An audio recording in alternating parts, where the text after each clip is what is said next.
唔止醫生啦，而家專業人士。但係我哋第一知道咧，人口老化根本就有幾多醫生都唔夠，醫生幾叻都睇唔切。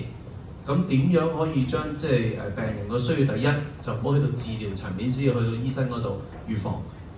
所以點解我哋講基層醫療個個都贊成？第二就係分流，唔好淨係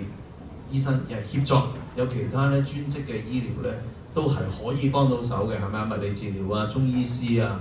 甚至藥劑師喺可能日後推廣嗰個即係社區藥服，一定有個好重嘅角色。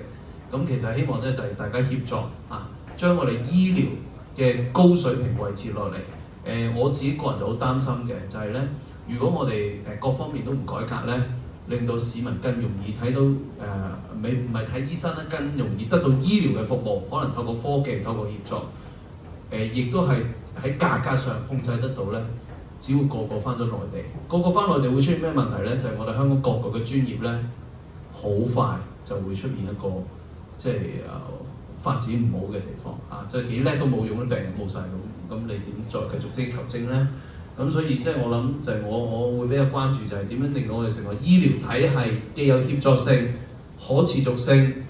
價格成本係會合理，市民負擔得到，最終成個系統咧就可持續，唔會個個都去晒北上。如果唔係咧，都唔係香港醫療界同埋整體市民嘅福氣啊！我哋希望即係我哋將我哋最好嘅繼續留喺香港。